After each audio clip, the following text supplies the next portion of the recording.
How to build a garden from start to finish. You know, I've been thinking about this, and to make it easy, I've come up with 4 P's. How to build a garden start to finish. The old school wants rows and rules. I want food and freedom. They say you want pretty. I say nature is pretty. They say you want calm. Then they tell you to fire up a tiller. They say mixed mulch is too hard to explain. I say it's too powerful to ignore. Just spread a blanket of leaves and grass across the top of your garden.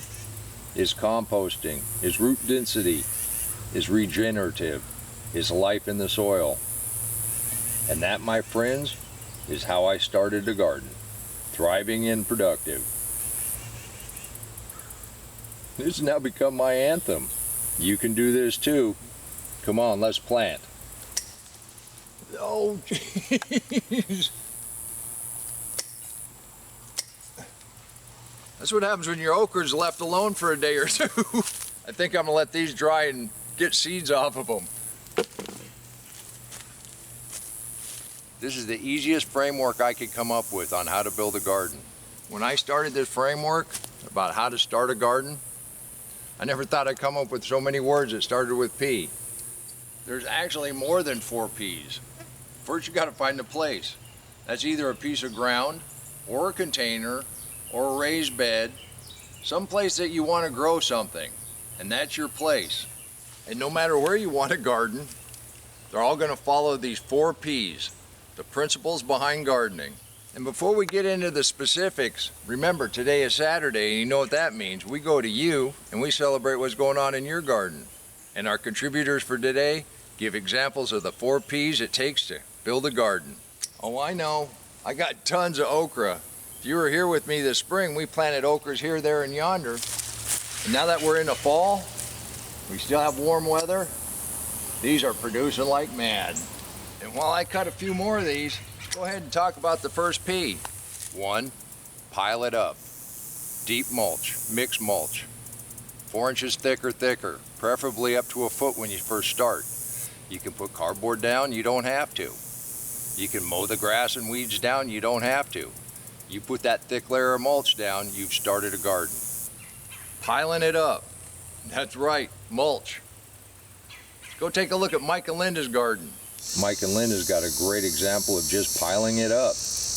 Their deep mulch has been very, very successful. Mike, Linda, that's a wonderful example of deep mulch. Thank you for sharing. Now the next P on the list doesn't happen all the time, but it's vital. And Walter has a really good explanation of this. Then you want to protect it. You've already started by using the deep mulch. By feeding that life, you're going to have healthier plants, and they're going to be more pest resistant. You want to have some kind of perimeter protection for the 4-legged critters. I guarantee you, your garden is going to be so bountiful. Once the word gets out, they're going to think it's a restaurant. They're going to think it's open to them. Go take a look at what Walter's been doing in his garden. Walter's using his protection as trellises. This double duty has served him well. Increased his growing area and increased his harvest. Walter, that was wonderful, thank you. Now right here, you were with me when we planted these in July as part of our succession planting. And that leads us to our 3rd P, planting. Then you pull that mulch aside and you plant like normal.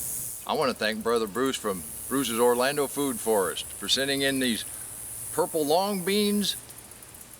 He saved these in August. Supposed to get to 48 inches long. I'm looking forward to trying those next year. But he leads us back into the 4th P, and then the last part of this framework is pick, the hardest job you ever do in a deep mulch garden. And that is picking. Just look at these dragon fruit. Waiting a little while, they get to pick dragon fruit. Bruce, I sure appreciate your contributions to this channel. Of course, he's in Florida, so he has some better opportunities than we have. But Art, he's going to show us what you can do in Tulsa. We'll take a look at that here in a second. When I started this framework about how to start a garden, I never thought I'd come up with so many words that started with P. You need to find a place. You need to pile up mulch. You need to plant as usual by pulling back that mulch. You need to have a perimeter protection against the predators. And then the hardest work you do is pick. And with just a little patience, those suckers you took off the main plant, planted in July, I told you we'd still get tomatoes, starting to turn to blush, I'm gonna bring that on in the house. The reason we built a garden is because it tastes great, and it's pretty, and we enjoy it. And finding the deep mix mulch has made it easy. There's very few weeds, very little watering. To enjoy our garden, and the hardest work we do is harvest. I guess the point I'm getting at is very few people can actually feed their entire family out of a garden.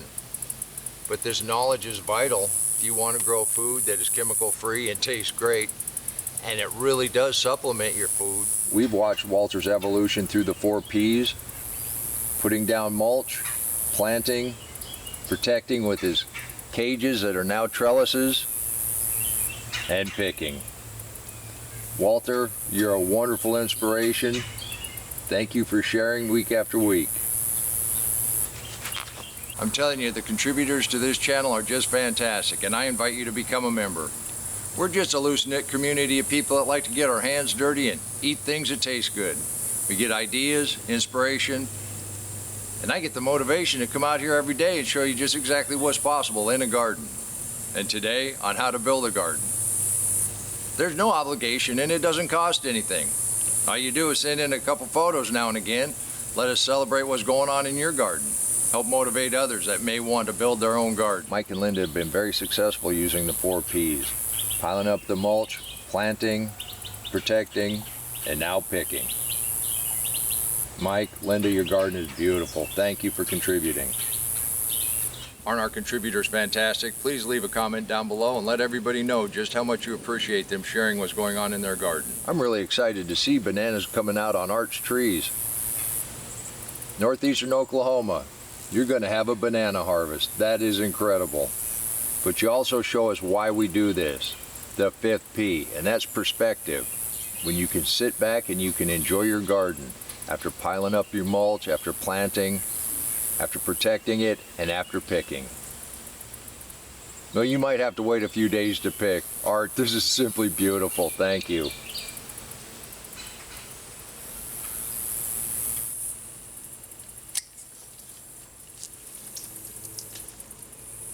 There you go. I think I've made it to every one of our okra plants this morning.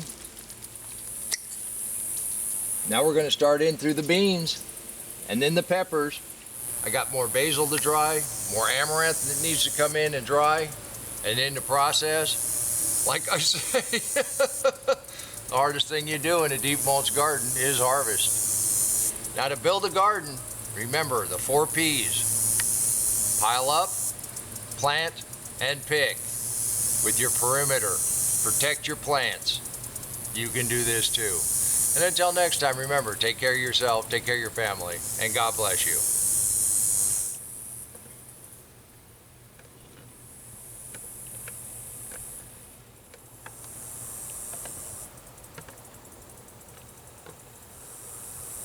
The cabbages that we planted just the other day, they're starting to sprout.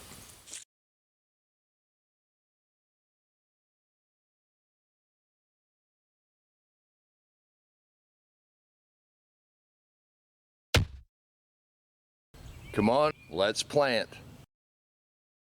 Let's go plant garden.